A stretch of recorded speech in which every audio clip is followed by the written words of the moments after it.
Presented by agriculture classes Morena by Narendra sir. Chapter 18 अंक 5 परिरक्षित उत्पाद एवं उनका वितरण। नमस्कार दोस्तों, मैं नरेंद्र सिंह एग्रीकल्चर क्लासेस मुरैना से आप सभी का एक बार फिर से स्वागत करता हूं।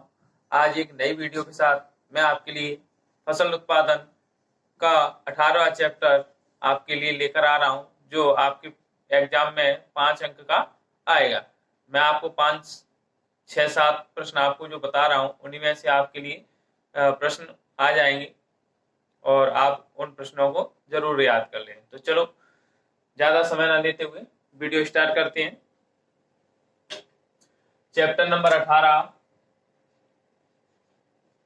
अंक 5 आप लोगों ने पढ़ा होगा। Chapter number 18। तो चैप्टर नंबर 18 क्या है? परिरक्षित उत्पाद एवं उनका विपणन।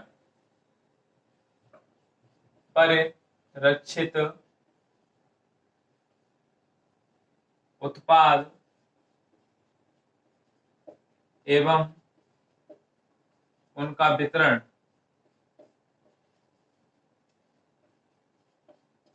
ये आपका 18वां चैप्टर है, जिसका नाम है परिरक्षित उत्पाद एवं उनका विपणन, यानी preservation product and their marketing. तो ये चैप्टर का नाम है और जो आपका 5 अंक का आएगा। सबसे पहले मैं जो प्रश्न आपको बताने वाला हूं वो है, सेब का जैम बनाने की आवश्यक सामग्री क्या है? यानी जब अगर हम सेब का जैम बनाएंगे तो उसके लिए क्या आवश्यक सामग्री होती है, और उसे बनाने की विधि बताएंगे और उनके लिए कौन कौन सी सावधानी रखनी है वो मैं आपको बताऊंगा। तो पहले तो हम देखते हैं सेब के बनाने के लिए जो आवश्यक सामग्री है वो क्या है। हेडिंग बनाते हैं, आवश्यक सामग्री।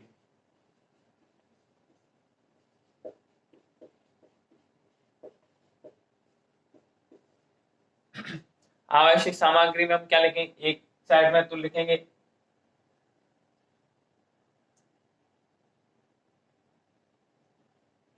तब तो कौन कौन सी चीजें लेनी है, या सामग्री का नाम लिखेंगे, सामग्री का नाम, और दूसरी साइड में लिखेंगे कि कितनी मात्रा चाहिए, तो मात्रा। ये हो गई। अब हम सेब का क्या बना रहे हैं? जैम। किसका? सेब का जैम बना रहे हैं। तो सेब के जैम बनाने के लिए हमें कौन कौन सी चीजें कितनी मात्रा में चाहिए वो हम लिखते हैं। तो भाई हम सेब कितना लेंगे? तो जो सेब की मात्रा है वो हम 1 किलोग्राम सेब ले रहे हैं। 1 किलोग्राम सेब का हम जैम बना रहे हैं, उसके लिए चीनी की कितनी आवश्यकता होगी? तो 1 किलोग्राम ही चीनी डालेंगे, यानी जितना हमारा फल होगा उतनी हम क्या क्या डालेंगे? शक्कर डालते हैं, चीनी डालते हैं। उसके बाद छोटी इलायची कितनी लेंगे हम? तो छोटी इलायची, तो छोटी इलायची की मात्रा हम डालेंगे 5 ग्राम। मात्र 5 ग्राम हम क्या डालेंगे? छोटी इलायची डालेंगे। इसको परिरक्षित करने के लिए हम साइट्रिक अम्ल डालते हैं। तो साइट्रिक अम्ल भी हम कितना डालेंगे? 5 ग्राम साइट्रिक अम्ल डालते हैं। 5 ग्राम साइट्रिक अम्ल डाल दिया। इसके बाद रंग और सुगंध, यानी रंग डालेंगे आवश्यकता अनुसार। जितना हम जैम बना रहे हो उसमें जितनी आवश्यकता हो उसके हिसाब से हम रंग डालेंगे, और सुगंधित पदार्थ में हम उतना मिलाएंगे जितनी आवश्यकता हो। तो ये तो हो गई हमारी आवश्यक सामग्री। अब इसे बनाने की विधि क्या है वो हम देखते हैं। तो सबसे पहले हम क्या लेंगे? स्वस्थ तथा पूर्ण पके फल लेंगे। सबसे पहले हम क्या लेंगे? स्वस्थ व पूर्ण पके फल लेंगे, और फलों को क्या करेंगे? पानी में धोएंगे। अच्छी तरीके से पानी में क्या कर लेंगे? उनको धो लेते हैं। और धोने के बाद क्या करें? कुछ समय तक हम उनको क्या करते हैं? कपड़ों से पोंछ लेंगे। पहले फल लेंगे, फलों को क्या करेंगे? अच्छे स्वस्थ पके हुए फल लेंगे, फलों को हम क्या करेंगे? पानी में धोएंगे। धोने के बाद हम क्या करेंगे? उनको कपड़ों की सहायता से क्या कर लेंगे? पोंछ लेते हैं। और पोंछने के बाद कुछ समय तक हम उन्हें क्या कर देंगे? सुखाने के लिए रख देते हैं। जब रख देंगे, रखने के बाद हम उनको उठाएंगे और उनको क्या करेंगे? फलों को क्या करेंगे? ऊपर से छिलका है उसको क्या करेंगे? छीलने का कार्य करते हैं। और छीलने के बाद उसके जो गूदे होते हैं उसमें बीज पाया जाता है, और उस बीज को हम क्या कर लेंगे, निकाल लेंगे। जब बीज निकाल लेंगे तो हम क्या करेंगे, स्टील का भगोना लेंगे, और भगोने में क्या करेंगे, गूदे को लगभग 400 ml पानी के साथ, यानी गूदे को हम किसके कितने पानी के साथ लेंगे, 400 ml पानी में पकाएंगे। 400 ml पानी में उस गूदे को डाल देंगे और पकाने के लिए रख देते हैं। फलों में उसको थोड़ा सा क्या करेंगे, फलों को थोड़ा सा गलाने पर चीनी मिला देते हैं। जब फल थोड़े से क्या हो जाए, गलने लगे, तो हम उसमें क्या कर देंगे, चीनी मिला देंगे, और फिर क्या करेंगे, तेज आग पर उसे 5 से 7 मिनट के लिए रखेंगे। यानी ज्यादा आंच कर देंगे, और तेज आंच करने के बाद उसे 5 से 7 मिनट का क्या खूब गर्म करते हैं। जब गर्म हो जाएगा तो हम उसमें साइट्रिक अम्ल डाल देंगे, यानी साइट्रिक अम्ल की जगह हम नींबू का रस भी डाल सकते हैं, और इलायची भी पीस कर उसमें इलायची मिला देंगे, और चमचे से घोल को क्या करेंगे, चलाते रहेंगे। और चमचा जो हमारा है उससे हम क्या करेंगे, घोल को चलाते रहेंगे। जब घोल में क्या होगा, चीनी की सांद्रता, जब घोल में चीनी की सांद्रता 70% हो जाए, और तो आपको ये समझ लेना चाहिए कि ये जैम है जो हमारा बनकर तैयार हो गया है। तो इसके बाद जब उतार लेंगे भगोने को, और उसमें रंग व सुगंध आवश्यकता अनुसार उसमें डाल देते हैं। तो ये हमारे बनाने की विधि थी सेब की जैम को। अब हम इसके बारे में देखते हैं। मैंने आपको बताया था सेब के लिए कौन कौन सी आवश्यक सामग्री आपके सामने लिखी हुई, बनाने की विधि मैंने आपको बताई। अब इसके बाद हमें बनाते समय कौन कौन सी सावधानियां रखनी चाहिए, तो हम सावधानियां देखते हैं कि भाई आम सेब के जैम को बनाते समय कौन कौन सी सावधानियां रखनी चाहिए। सावधानी देखते हैं हम, कौन कौन सी सावधानी रखनी चाहिए। तो हम पहले हेडिंग बनाते हैं,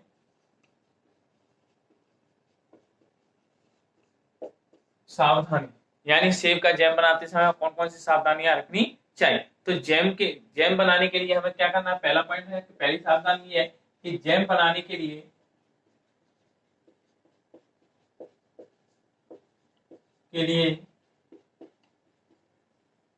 पके हुए फलों का चुनाव करना चाहिए।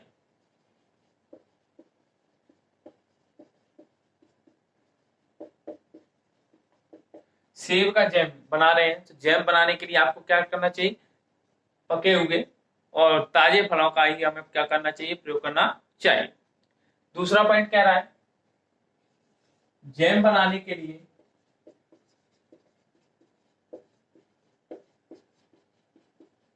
मोटी तली वाले बर्तनों का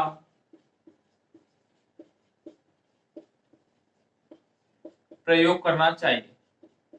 अगर आप सेब का जैम बना रहे हो तो जैम बनाने के लिए हमें मोटी तली, यानी ऐसी बर्तनों का प्रयोग करना चाहिए जिसकी जो नीचे की तली है वो कैसी हो, मोटी हो। क्योंकि अगर पतली परत होती है तो वो क्या हो जाएगा, जो जैम बना रहे हैं तो नीचे से लग जाएगा, यानी खराब हो जाएगा। इसलिए हमें मोटी तली वाली बर्तनों का ही प्रयोग करना चाहिए। तीसरा पॉइंट है, जैम में अच्छी शक्कर का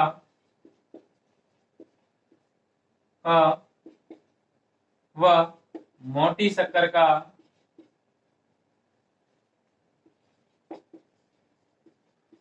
प्रयोग करना चाहिए।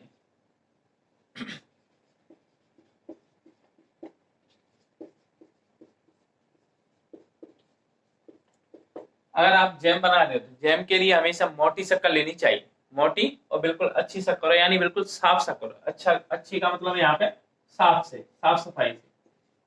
तो जैम में साफ शक्कर का व मोटी शक्कर का ही हमेशा प्रयोग करना चाहिए। तो ये होना चाहिए। अब अगला पॉइंट है, जैम को हमेशा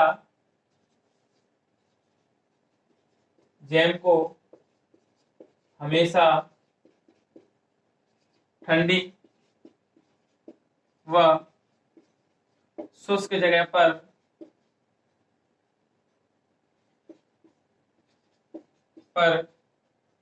भंडारित करना चाहिए।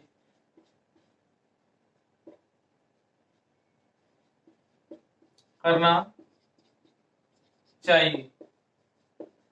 आप जैम बना रहे हो और जैम बनकर जब तैयार हो जाता है तो हम हमेशा कैसी जगह पर रखना चाहिए, ठंडी और शुष्क जगह पर ही भंडारित करना चाहिए। अगला है 5वां पॉइंट, जैम बनाने के लिए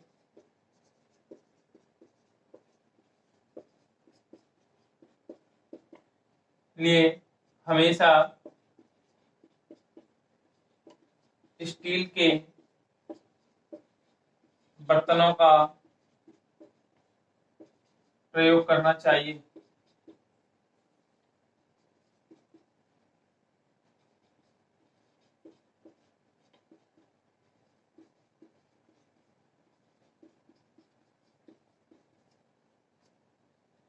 हमेशा क्या करें, जैम, अगर आपने जैम बनाया है तो जैम बनाने के लिए हमेशा कैसे, कौन से बर्तनों का प्रयोग करना चाहिए? स्टील के बर्तनों का ही प्रयोग करना चाहिए। एक पॉइंट और लास्ट पॉइंट है, जैम में चीनी मिलाते समय, जैम में चीनी या शक्कर मिलाते समय समय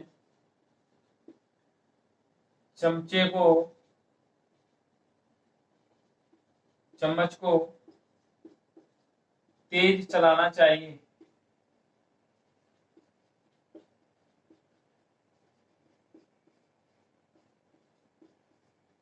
अगर आप जैम में चीनी मिला रहे हो, जब चीनी मिलाते हैं जैम में, तो चीनी मिलाते समय हमें क्या करें, जो चम्मच होती है उसको हमें भगोने में तेज, जल्दी जल्दी चलाना चाहिए।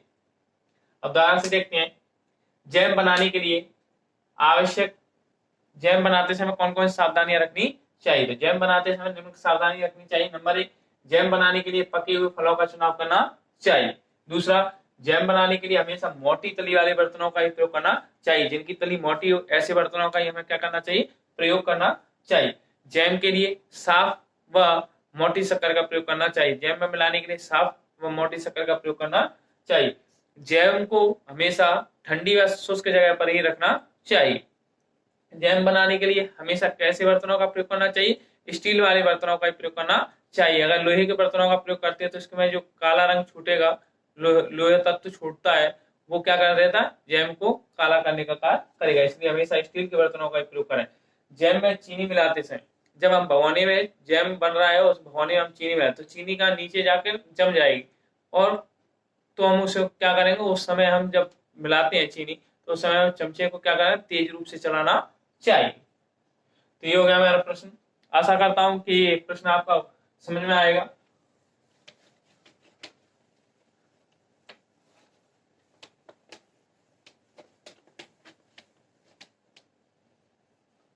तो ये हमारा प्रश्न हो गया, कौन सा? सेब का जैम बनाने की आवश्यक सामग्री और उसको बनाने की विधि तथा सावधानियां। अगला प्रश्न है जेली। तो सबसे पहले तो हम देखते हैं जेली की परिभाषा। जेली क्या है? तो हम सबसे पहले देख रहे हैं जेली। तो फलों के पैक्टिन युक्त रस को चीनी तथा खटास की निश्चित मात्रा के साथ पकाए हुए पदार्थ को हम क्या कहते हैं? जेली कहते हैं। जो हमारे फल हैं उनसे हम पैक्टिन युक्त रस निकालते हैं, उसमें चीनी तथा खटास डालते हैं, खट्टी चीजें होती हैं, उनके जो, उनको अच्छी तरीके से पकाकर जो तैयार पदार्थ होता है उसी को हम क्या कहते हैं? जेली कहते हैं। तो ये तो हो गया जेली की परिभाषा होगी। अब इसमें मैं प्रश्न कर रहा हूं कि जेली किसे कहते हैं, इसकी विशेषताएं बताइए कि जेली में कौन कौन सी विशेषताएं होती। तो हम विशेषताएं देखते हैं। जेली की परिभाषा हो गई। अब दूसरा देख रहे हैं उसके बारे में, विशेषताएं। तो जेली की विशेषताएं, तो जेली की विशेषताएं हम देख रहे हैं। जेली देखने में कैसी होनी चाहिए? पारदर्शक होनी चाहिए। पहला पॉइंट है, जेली देखने में पारदर्शक होनी चाहिए। जो जेली है वो देखने में कैसी होनी चाहिए? पारदर्शक होनी चाहिए। नंबर 2, जेली जिस बर्तन में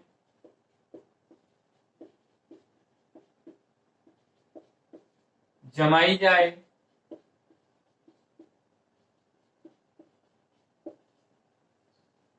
उसी का आकार लेने वाली होनी चाहिए।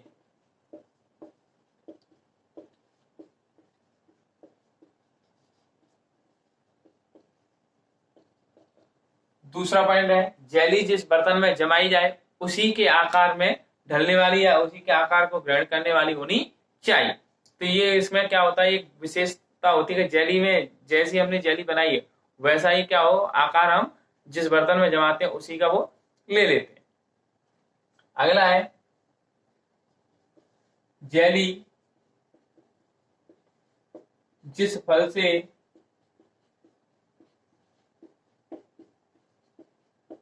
बनाई जा रही है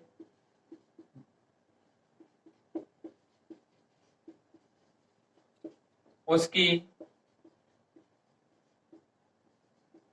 सुगंध आनी चाहिए।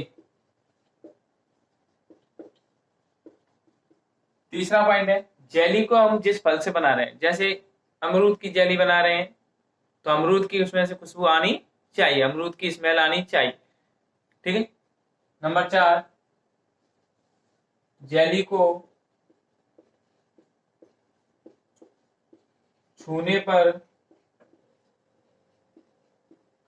चिपक उंगली से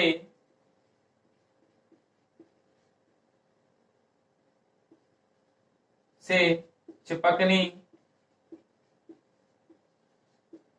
नहीं चाहिए।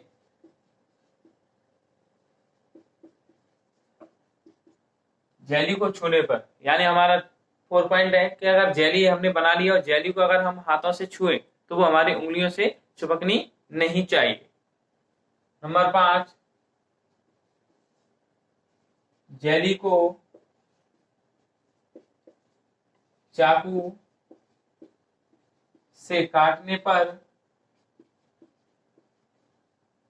साफ कटनी चाहिए।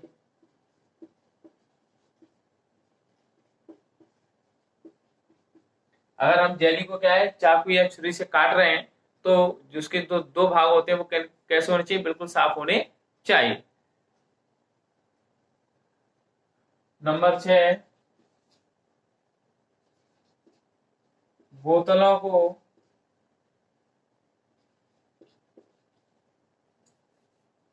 बोतल को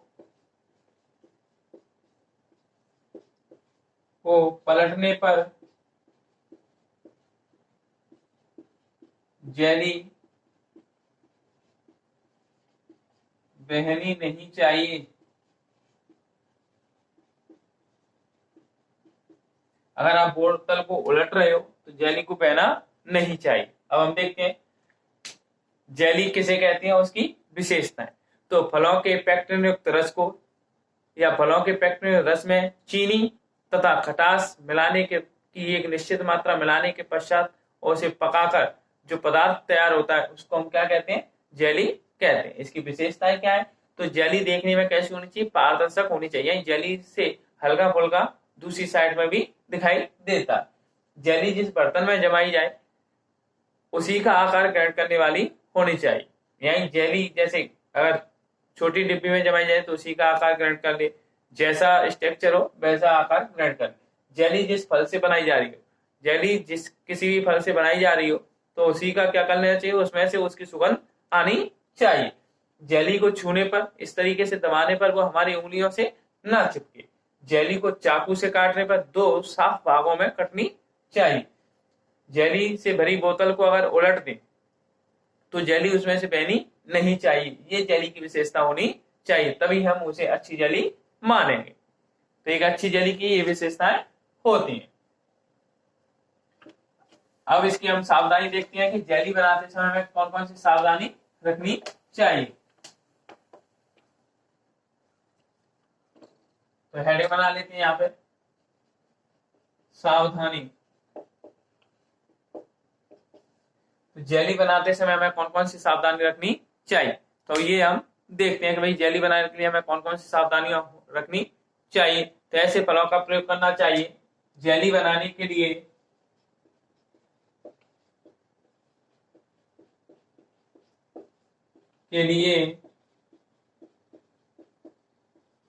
ऐसे फलों का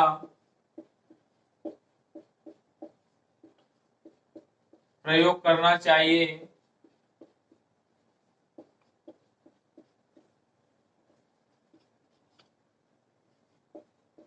जिसमें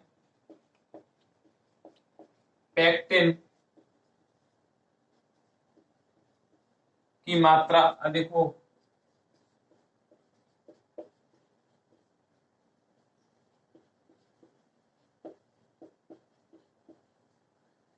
तो पहली सावधानी क्या है, जेली बनाने के लिए हमें ऐसे फलों का प्रयोग करना चाहिए जिसमें पेक्टिन की मात्रा कैसी होनी चाहिए, अधिक होनी चाहिए, क्योंकि हम पेक्टिन युक्त रस से ही, जो फलों से जो पेक्टिन युक्त रस होता है उसमें ही चीनी व खटास मिलाकर हम क्या बनाते हैं, पकाकर जेली तैयार करते हैं। जब पेक्टिन नहीं होगा तो कोई मतलब नहीं है। तो जेली बनाने के ऐसे फलों का प्रयोग करना चाहिए जिसमें पेक्टिन की मात्रा कैसी हो, अधिक हो। नंबर 2, जेली बनाने के लिए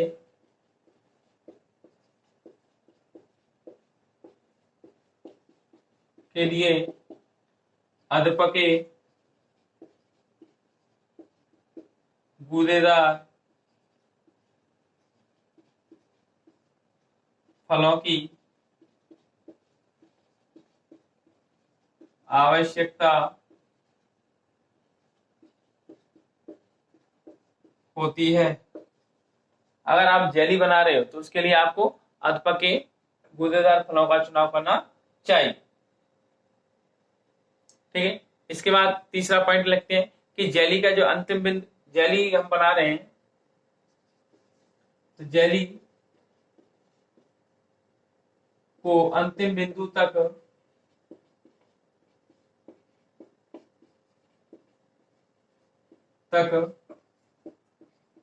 गर्म करना चाहिए। अगर आप जेली बना रहे हो तो जेली को हमेशा उसके अंतिम बिंदु तक ही गर्म करना चाहिए। इससे कम या ज्यादा करने पर जेली क्या हो जाती है, खराब हो जाती है।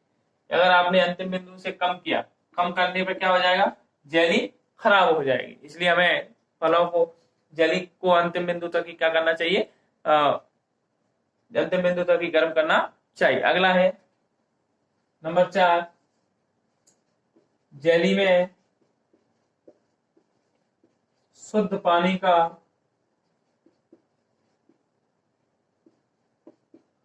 प्रयोग करना चाहिए।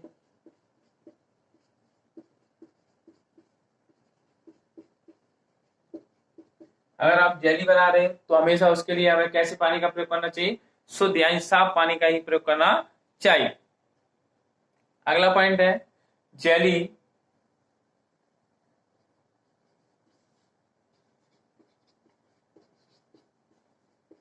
जेली को छानने के लिए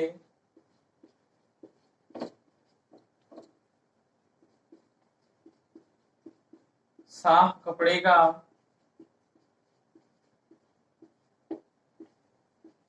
प्रयोग करना चाहिए।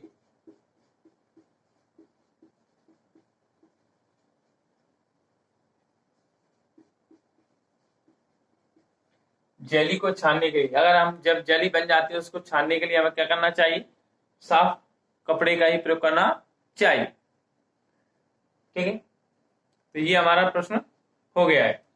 अब हम देखते हैं इसके बारे में कि जेली बनाते समय कौन कौन सी सावधानियां रखनी चाहिए। तो जेली बनाने के लिए ऐसे फलों का प्रयोग करना चाहिए जिनमें पेक्टिन की मात्रा अधिक हो। हमें जेली बनाने के लिए पहली सावधानी ये रखनी है कि अगर आप पेक्टिन फल नहीं लेते हो तो जेली आपकी अच्छी नहीं बनेगी।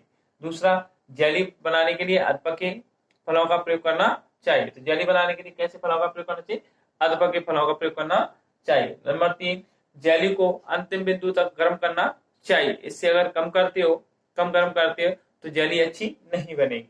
जेली में हमेशा शुद्ध पानी का ही प्रयोग करना चाहिए। जेली को छानने के लिए साफ कपड़े का ही प्रयोग करना चाहिए। ये जेली बनाते समय हमें सावधानी रखनी है। ये प्रश्न हो गया है। अगला प्रश्न देखते हैं हम। आशा करता हूं कि आपको ये प्रश्न समझ में आया होगा। 2 प्रश्न हो गए हमारे।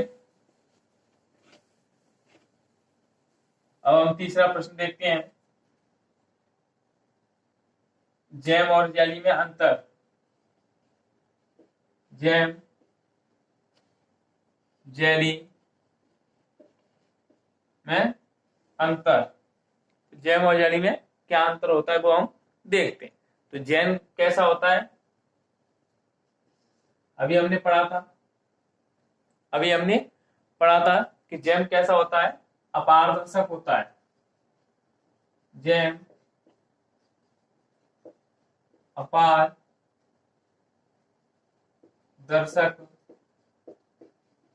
होता है। जेली के बारे में तुरंत अभी थोड़ा पढ़ाइए, जेली कैसी होती है, पारदर्शक होती है। जैम कैसा होता है, अपारदर्शक होता है, और जेली पारदर्शक होती है। जैम बनाने के लिए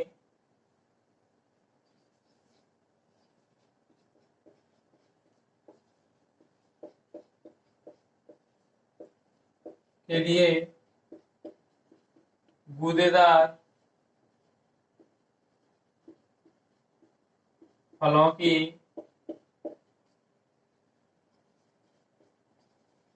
आवश्यकता होती है। जेली बनाने के लिए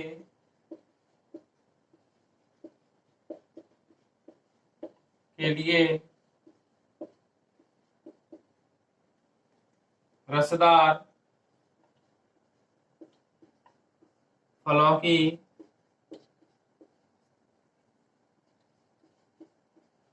आवश्यकता होती है। जैम बनाने के लिए गूदेदार फलों की आवश्यकता होती है, और जेली बनाने के लिए रसदार फलों की आवश्यकता होती है। नंबर 3, इसमें पेक्टिन महत्वपूर्ण नहीं है।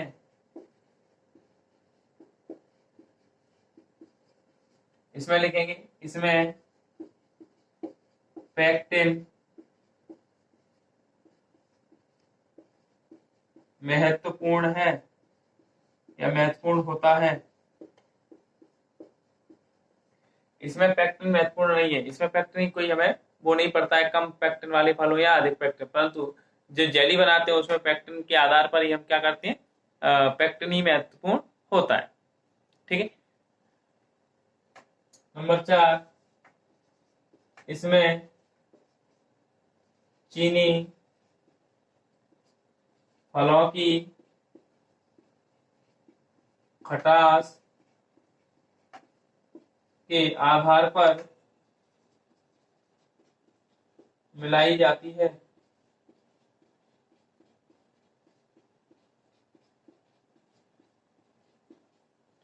और इसमें चीनी पेक्टिन के आधार पर मिलाई जाती है। इसमें जो चीनी मिलाई जाती है, जैम में जो चीनी मिलाई जाती है वो फलों की खटास के आधार पर मिलाई जाती है, और जेली में जो चीनी मिलाई जाती है वो किसके आधार पर, पेक्टिन के आधार पर मिलाई जाती है। नंबर 5, इसे जार में ठंडी व गर्म किसी भी अवस्था में भरा जा सकता है। इसे जार में ठंडी व गर्म किसी भी अवस्था में भरा जा सकता है, परंतु इसे गर्म अवस्था में ही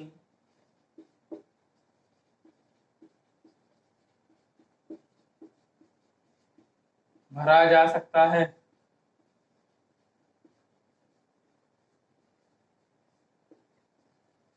आपके लिए अति महत्वपूर्ण प्रश्न है ये, जैम और जेली में अंतर, ज्यादातर ये प्रश्न पूछा जाता रहता है, तो आप लोग इसे अच्छे ढंग से पढ़ लें। और पिछले वर्ष भी शायद आया है ये प्रश्न, जैम और जेली में अंतर। तो जैम कैसा होता है, अपारदर्शक होता है। जैम कैसा होता है, अपारदर्शक होता है, और जेली कैसी होती है, पारदर्शक होती है। जैम बनाने के लिए हमेशा गूदेदार फलों का प्रयोग करते हैं, और जेली बनाने के लिए हमेशा रसदार फलों का प्रयोग करते हैं। नंबर 3, इसमें पेक्टिन महत्वपूर्ण है, यानी जो महत्वपूर्ण नहीं है, जैम में पेक्टिन महत्वपूर्ण नहीं होता है और जेली में हमेशा पेक्टिन ही महत्वपूर्ण होता है। पेक्टिन के आधार पर ही हम क्या करते हैं, पेक्टिन के अनुपात पर ही जेली बनती है। इसमें चीनी फलों की खटास के आधार पर मिलाई जाए। जो जैम है उसमें जो चीनी मिलाई जाती है, जितने फल खट्टे होंगे उसके आधार पर हम उसको सही करने के लिए स्वाद अपने हिसाब से क्या करते हैं, उसमें शक्कर मिलाते हैं। और इसमें पेक्टिन के अनुसार, जो पेक्टिन रस है उसके अनुसार ही हम क्या मिलाते हैं, चीनी मिलाते हैं। जो जैम होता है उसे हम ठंडी व गर्म अवस्था में, ठंडी अवस्था में व गर्म अवस्था दोनों ही अवस्थाओं में जार में भर सकते हैं, डिब्बे में भर सकते हैं, परंतु जेली को हमेशा गर्म अवस्था में ही भरना चाहिए, क्योंकि उसके बाद में वो आकार, ठंडी होने पर वो क्या कर लेती है, आकार ग्रहण कर लेती है। इसलिए हमेशा कैसी अवस्था में भरते हैं, इसे गर्म अवस्था में ही भरते हैं। आशा करता हूं आपको ये प्रश्न समझ में आया होगा।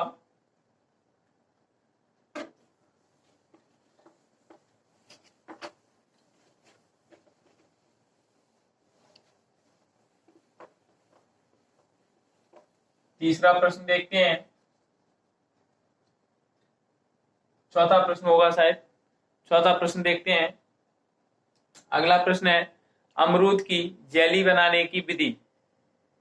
तो अमरूद की हम जेली बनाने वाले हैं। हम अभी हमने सेब का जैम बनाया था, अब अमरूद की जेली बनाएंगे।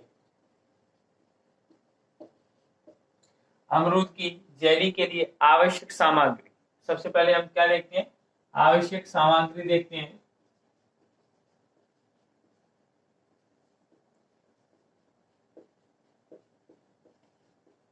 कौन कौन सी चीजें कितनी मात्रा चाहिए, तो यहाँ पे मैं लिख देता हूं सामग्री, और दूसरी साइड में लिखता हूं मैं मात्रा, कितनी मात्रा चाहिए। तो हम देखते हैं अमरूद हमें कितने चाहिए। यहाँ पे हम एक अमरूद की मात्रा ले रहे हैं 1 किलोग्राम। हम 1 किलोग्राम क्या ले रहे हैं, अमरूद। 1 किलो अमरूद लिए हमने। इसके बाद हम क्या लेते हैं, चीनी लेते हैं। चीनी की मात्रा भी हम कितनी ले रहे हैं, 1 किलोग्राम लेते हैं। इसके बाद साइट्रिक अम्ल,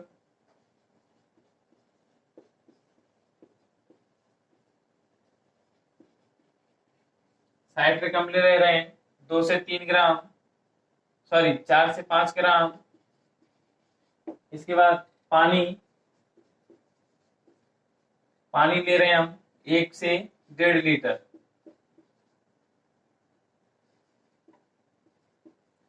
तो ये हो गई हमारी आवश्यक सामग्री। इन चीजों की हमें ज्यादातर आवश्यक रूप से ये चीज हमें चाहिए। तो सामग्री में क्या है, अमरूद 1 किलोग्राम अमरूद लेंगे, 1 किलोग्राम शक्कर चाहिए, और साइट्रिक अम्ल 4 से 5 ग्राम, और पानी की मात्रा 1 से 1.5 लीटर हमें चाहिए होती है। तो ये तो हो गई हमारी आवश्यक सामग्री। इसके बाद हम बनाने की विधि, इसको हटा दें हम।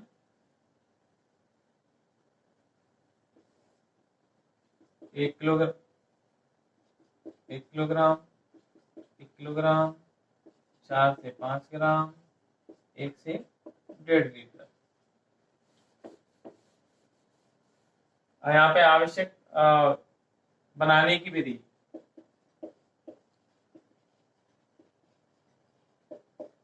तो सबसे पहले बनाने की विधि में हम क्या देखेंगे, हेडिंग वाइज बताता हूं मैं आपको। फलों का चयन,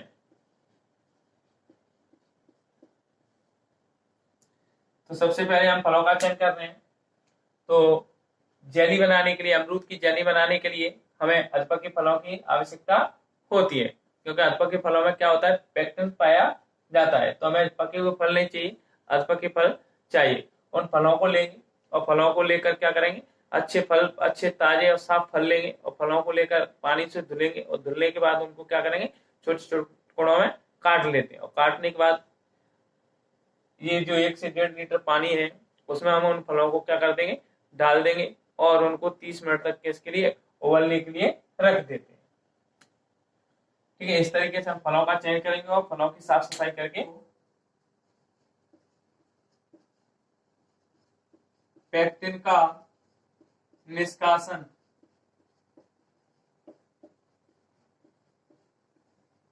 नंबर 2 हम क्या करेंगे, पेक्टिन का निष्कासन, यानी जो हमने फल लिए थे उनका चयन करके उनको आधे घंटे तक क्या किया, गर्म पानी में उनको उबाला और उनसे क्या उनका घोल टाइप का बना दिया। अब उनमें से हम क्या करेंगे, पेक्टिन का निष्कासन करते हैं।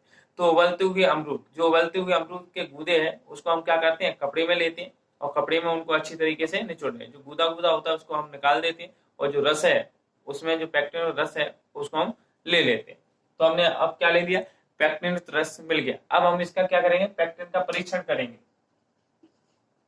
तो अगली हेडिंग है पेक्टिन परीक्षण। तो पेक्टिन परीक्षण में हम क्या लिखेंगे, जेली का जो पेक्टिन परीक्षण करते हैं वो हम किसके द्वारा करते हैं, जेलीमीटर के द्वारा करते हैं। तो पेक्टिन परीक्षण में लिखेंगे कि पेक्टिन का परीक्षण हम जेलीमीटर के द्वारा करते हैं। इसके बाद अगली हेडिंग लिखेंगे शक्कर मिलाना।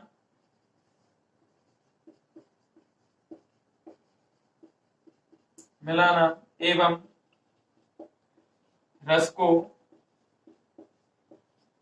पकाना, शक्कर मिलाना एवं रस को पकाना। तो अब इसके बाद हम क्या करेंगे, रस को पकाने के लिए हम क्या करेंगे, आग पर रखेंगे। यानी जो हमने रस अभी पेक्टिन परीक्षण, पेक्टिन का निष्कासन किया, रस निकला है, रस को निकाल के रस को पकाने के लिए आग पर रख देते हैं और उसमें शक्कर मिला देते हैं। उसमें शक्कर मिला देंगे और एक उबाल आने पर थोड़ा सा उसमें क्या मिला देंगे, साइट्रिक अम्ल डाल देते हैं। यानी हम क्या करेंगे, शक्कर गर्म करने के लिए रख देते हैं और गर्म करने के बाद उसको क्या करेंगे, गर्म करने के बाद उसमें क्या मिलाएंगे, शक्कर मिलाते हैं और शक्कर मिलाने के बाद कुछ समय बाद हम उसमें साइट्रिक अम्ल भी डाल देते हैं। इसके बाद हम अगली हेडिंग देखेंगे, जेली का अंतिम बिंदु।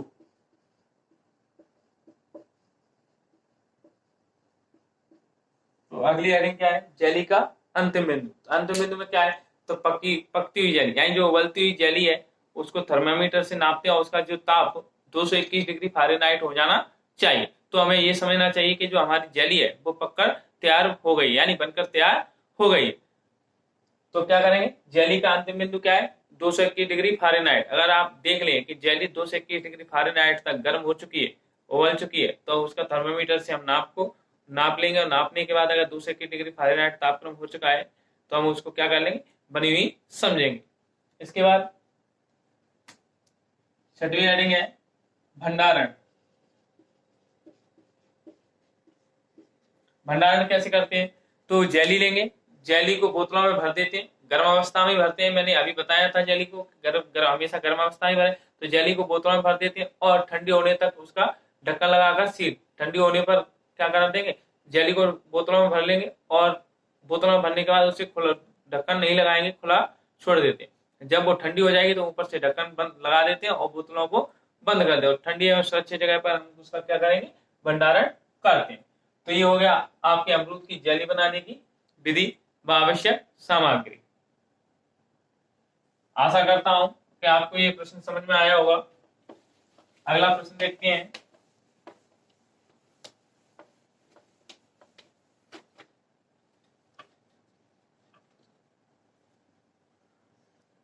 अगला प्रश्न है हमारा, नींबू का शरबत बनाने की विधि व आवश्यक सामग्री। यानी नींबू का शरबत या स्वैक्स बनाने की, नींबू का शरबत या स्वैक्स बनाने की आवश्यक सामग्री तथा उसकी विधि लिखनी है।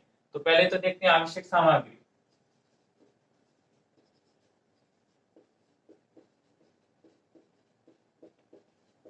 पहले मैं यहाँ पे लिख लूं नींबू का शरबत, नींबू शरबत, नींबू का शरबत पूछ ले, स्वैक्स पूछ ले, संतरा का, मौसमी का, यानी किसी का भी शरबत पूछे आपको यही लिखना है इस तरीके से। तो वो मात्रा, वो सामग्री और मात्रा। तो सामग्री कितनी चाहिए वो हम लिखते हैं, नींबू का रस चाहिए हमें 1 लीटर, नींबू का रस 1 लीटर। दूसरा, चीनी 2 किलोग्राम, यानी जो नींबू का रस है उसके लिए हमें 2 किलोग्राम चीनी की आवश्यकता होती है। इसमें हम 2 किलोग्राम 2 गुना करके इसमें चीनी डालेंगे। इसके बाद पानी, पानी कितनी आवश्यकता होती है, तो 1 से 1.5 लीटर, पानी की आवश्यकता होगी, यानी इसके रस के लिए 1 से 1.5 लीटर क्या होगा, पानी की आवश्यकता होगी। इसके बाद हम इसमें सोडियम वो पोटेशियम मेटाबाइसल्फाइड मिलाते हैं प्रदर्शित करने के लिए। पोटेशियम मेटाबाइसल्फाइड, इसमें पोटेशियम मेटाबाइसल्फाइड हम 2 ग्राम पोटेशियम मेटाबाइसल्फाइड इसमें मिलाते हैं इसको प्रदर्शित करने के लिए, जिससे ये अधिक दिनों तक खराब ना हो, इसके लिए हम इसको मिलाते हैं। इसके बाद खाने वाला रंग डालेंगे, तो खाने वाला रंग कितना 0.5 ग्राम, कितना डालते हैं इसमें खाने वाला रंग 0.5। इसके बाद एसेंस, एसेंस में सुगंधित पदार्थ, तो सुगंधित पदार्थ डालेंगे,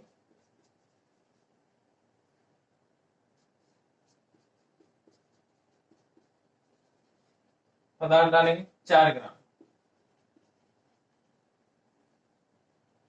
तो ये हो गया इसके लिए आवश्यक सामग्री। अब हम देखेंगे इसका बनाने की विधि।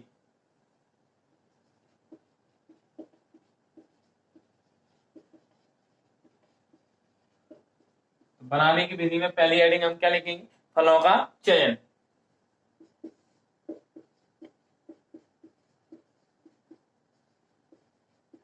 तो आपको पता है कि शरबत बना रहे हैं, तो शरबत बनाने के लिए कैसे फलों का चयन करना चाहिए, शरबत बनाने के लिए पके हुए रसदार फलों का ही चयन करना चाहिए, और फल लेने के बाद उनको साफ पानी में धुलेंगे, और धुलने के बाद उनको टुकड़ों काट कर और मशीन के द्वारा उनके रस को निकाल लिया जाता है और अच्छी तरीके से छान लिया जाता है। अब इसके बाद ये तो हो गया भाई, फलों का चुनाव हो गया, रस भी निकल गया। अब हम इसके लिए क्या बनाएंगे, चाशनी बनाना है, चाशनी बनाना। तो अब इसके लिए हम क्या करें, दूसरा पॉइंट है चाशनी बनाना। तो एल्यूमिनियम का भगोना लेंगे और भगोने में क्या करेंगे, पानी तथा चीनी मिला देते हैं, और चीनी मिलाने के बाद हम क्या करेंगे, उसको चमचे की सहायता से आग पर रख देंगे और चमचे की सहायता से उसे खूब चलाते रहेंगे, और इसमें से कुछ मैल सा निकलेगा, उसको हमें हटाते रहना चाहिए। अब भगोने को क्या करेंगे, उसमें जो रस है उसको हम भगोना नीचे उतारने के बाद छान लेते हैं, और उतार के चाशनी को मलमल के कपड़े से छान लेंगे। छानने के बाद चाशनी का जो मैल होता है उसको भी हम क्या करते हैं, निकाल लेंगे और ठंडा होने पर के लिए रख देते हैं। जो हमारी चाशनी है उसको क्या करेंगे, ठंडा होने के लिए रख देंगे। अब इसमें क्या करेंगे, एसेंस हमने बोला है पोटेशियम मेटाबाइसल्फाइड है, उसको हम क्या करेंगे, पानी में घोलकर बर्तनों में डालेंगे। इसे हमें पोटेशियम मेटाबाइसल्फाइड जो 2 ग्राम हम ले रहे हैं उसे हम कम डालेंगे, उतारने के बाद और पानी में मिलाकर घोल लेंगे उसको पहले, और घोलकर उसमें मिला देंगे। अब हम तीसरी हेडिंग में लिखते हैं बोतलों में भरना।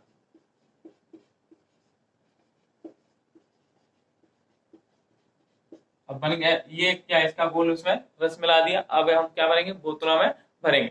तो तैयार जो शरबत है उसको हमेशा कांच की बोतलों में भरते हैं, जिससे वो बाहर से भी दिखे, और बोतलों को हमेशा ऊपर से 3 से 4 सेंटीमीटर क्या कर देना चाहिए, खाली छोड़ देना चाहिए। बोतलों को ढक्कन लगाकर सील बंद कर देते हैं, बोतलों में अच्छी तरीके से टाइट क्या करेंगे, ढक्कन लगा देंगे और सील बंद कर देते हैं। बोतलों को ठंडे तथा हमेशा स्वच्छ जगह पर रखना चाहिए।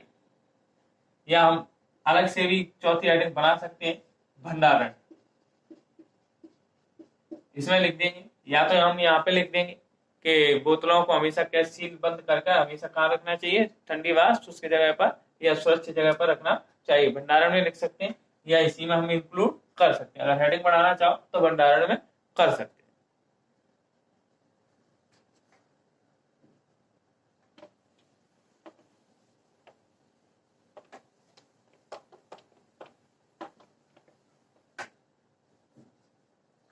अगला प्रश्न है, टमाटर का सॉस अथवा केचप बनाने की विधि व आवश्यक सामग्री तथा सावधानियां।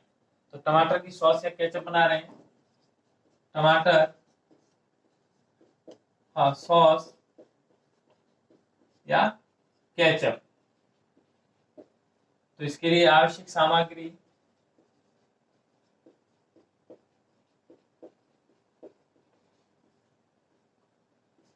इसके लिए हम आवश्यक सामग्री देखेंगे, सामग्री इधर लिखेंगे, और मात्रा कितनी मात्रा चाहिए। नंबर 1, टमाटर, टमाटर कितनी चाहिए, 10 किलोग्राम टमाटर का हम क्या बना रहे हैं, सॉस बना रहे हैं। तो 10 किलोग्राम टमाटर चाहिए। नंबर 2, लाल मिर्च, तो लाल मिर्च कितनी चाहिए? 6 ग्राम। लाल मिर्च डालते हैं हल्की सी, मामूली सी डालते हैं। सिरका, तो सिरका डालते हैं 350 ग्राम। इसके बाद नंबर 4, नमक। नमक डालते हैं हम इसमें 90 ग्राम नमक डालते हैं। इसमें कितना नमक डालते हैं? 90 ग्राम नमक डालते हैं। इसके बाद सोडियम बेंजोएट, परिरक्षी पदार्थ है ये, जिससे ये अधिक दिनों तक सुरक्षित रख सके इसको। तो सोडियम बेंजोएट डालते हैं 5 ग्राम। इसके बाद चीनी, इसमें हम चीनी भी मिलाते हैं। 1 किलोग्राम चीनी मिलाएंगे हम इसमें। तो ये चीजें चाहिए। 10 किलोग्राम टमाटर, 6 ग्राम लाल मिर्च, 350 ग्राम सिरका, नमक 90 ग्राम, सोडियम बेंजोएट 5 ग्राम और चीनी 1 किलोग्राम। ये हमें ये तो चाहिए। इसके अलावा लहसुन है, प्याज है, इलायची है, मसाले। क्या क्या? लहसुन, प्याज, इलायची और मसाले। ये सारे कितने चाहिए? आवश्यकता अनुसार। इनके सामने लिखेंगे आवश्यकता अनुसार। ये सारी चीजें कैसी चाहिए? आवश्यकता अनुसार ये सारी चीजें अभी हम डालते हैं। अब इसकी बनाने की विधि के बारे में बात करते हैं हम।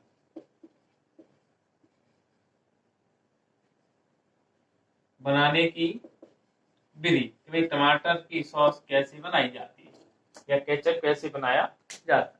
तो टमाटर का सॉस बनाने के लिए सबसे पहले हमें क्या चाहिए? तो स्वच्छ पके टमाटर चाहिए। सबसे पहले हम मार्केट जाएंगे और स्वच्छ पके टमाटर लेकर आएंगे और उनको अच्छी तरीके से धोएंगे और धोकर उनको क्या करेंगे? कुचल लेंगे। टमाटरों को क्या कर लेते हैं? कुचल लेते हैं। कुचलने के बाद चलनी लेंगे। चलनी से उन कुचले हुए जो टमाटर थे उनको हम क्या करेंगे? छानेंगे, जिससे जो छिलका व बीज क्या होगा उसको हम अलग करते हैं। ठीक है। अब इसके बाद हम क्या करते हैं? जो हमने लहसुन है, प्याज है, इलायची है, मसाले, ये सब हमने जो दिए इनको हम क्या करेंगे? बारीक पीस लेंगे और मिक्सी से या ग्राइंडर से इसी को पीस लेंगे। और पीसने के बाद पोटली से यानी कपड़ा लेंगे और कपड़े की पोटली में इनको डालेंगे और इसको क्या करें? इस रस को पकते हुए रस में क्या कर देंगे? डाल देंगे। ये जो जिस भगोने में हमने रस को इसको पका रहे हैं उसको हम इसमें क्या पोटलियां, कपड़ी पोटलियां बांध कर और रस्सी बांध देंगे और रस्सी को बाहर टांग देंगे और जिससे और रस को उस पोटली को उसमें डाल, जिससे इसका जो अर्क है वो किसमें चला जाए? सॉस में चला जाता है।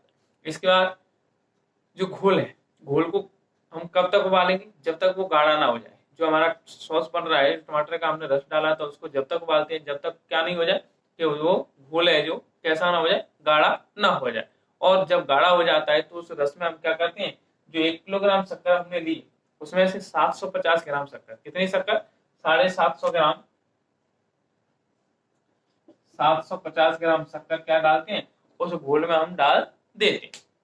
घोल में वो हमने शक्कर मिला दी और फिर हम क्या करेंगे? गाढ़ा होने पर पोटली निकाल लेंगे। जब ये हमारा जो सॉस रस गाढ़ा होने लगता है तो हम उस जो पोटली हमने डाली थी मसाले को उसको हम क्या करेंगे?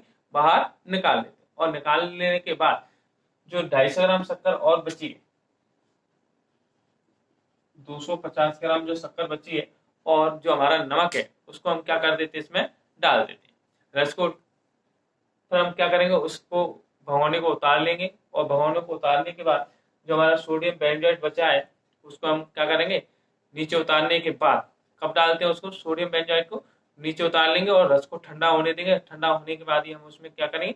सोडियम बेंजोएट मिला दें और इसके बाद जो तैयार रस को हम क्या करें? साफ सुथरी बोतलों में भरकर और ढक्कन लगाकर सुरक्षित जगह पर रख देते हैं। इस प्रकार से हमारे टमाटर का सॉस बनता है।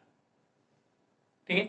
अब हमने अगला एक प्रश्न और मैंने इसी का है कि भाई टमाटर का सॉस बनाते समय सावधानी कौन कौन सी रखनी चाहिए।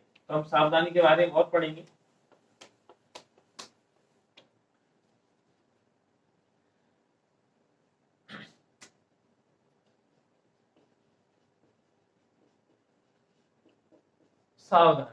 सावधानी देखते हैं। टमाटर का सॉस बनाने की आवश्यक सावधानी क्या है? तो सबसे पहले स्वच्छ तथा पके टमाटरों का प्रयोग करते हैं। सावधानी क्या है? स्वच्छ, यानी सॉस बनाने के लिए स्वच्छ व ताजे पके फलों का प्रयोग करना चाहिए।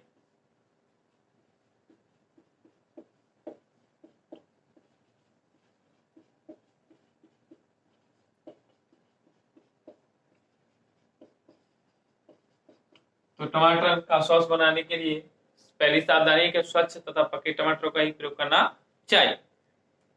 दूसरी बात है कि सॉस बनाने के लिए लोहा, तावा, पीतल के बर्तनों का प्रयोग करना नहीं चाहिए। दूसरा हम क्या लिख रहे हैं? सॉस बनाने के लिए लोहा, तांबा, पीतल के बर्तनों का प्रयोग नहीं करना चाहिए।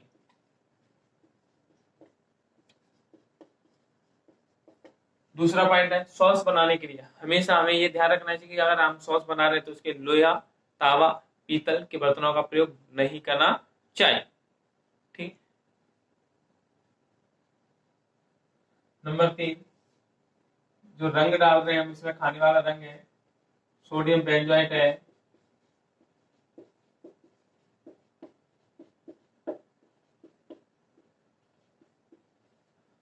रंग सोडियम बेंजोएट को रस उतारने व ठंडा होने पर ही डालना चाहिए,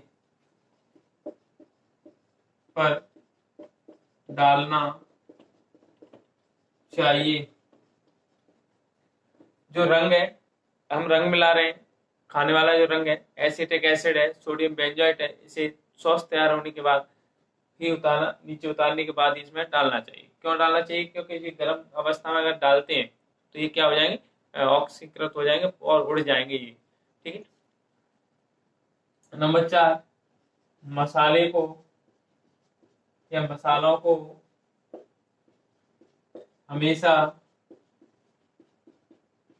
कूटकर पोटली में बांधकर डालना चाहिए।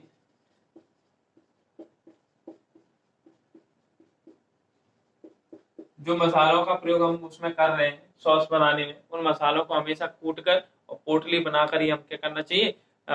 बर्तन सॉस के उबलते हुए द्रव अवस्था वाले पदार्थ में हमें डालना चाहिए। सॉस बिना अगला है सॉस में बिना फूल वाली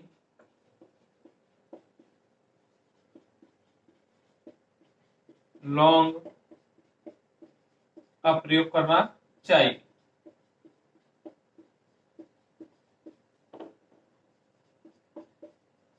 सॉस में हमेशा कैसी लौंग का प्रयोग करना चाहिए? बिना फूल वाली लौंग का प्रयोग करना चाहिए। यानी जो ऊपर का जो फूल होता है उसको हम क्या करना है? तोड़कर अलग करना चाहिए। बिना फूल वाली लौंग का प्रयोग हम इसमें कर सकते हैं। तो सॉस बनाने के लिए कौन कौन सी सावधानी हम रखते हैं? टमाटर का सॉस बना रहे हैं या केचप बना रहे हैं तो उसके लिए कौन कौन सी आवश्यक सावधानी है वो हम देखते हैं। तो स्वच्छ व ताजे पके फलों का प्रयोग करना। सॉस बनाने के लिए स्वच्छ व ताजे पके फलों का ही हमेशा प्रयोग करना चाहिए। सॉस बनाने के लिए लोहा, तावा, पीतल के बर्तनों का प्रयोग कदापि नहीं करना चाहिए।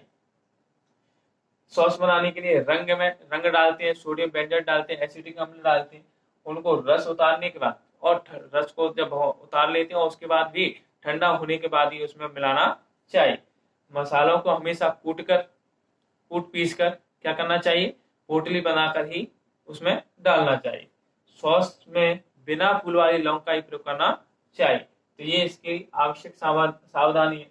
और ये आपका 5 अंक का चैप्टर है, चैप्टर 18 परिचित उत्पाद एवं उनका वितरण। तो ये आपके लिए जो मैंने आज आपके प्रश्न पढ़ाए हैं उन्हीं प्रश्नों में से आपके लिए 100% तक फंसने के चांसेस हैं।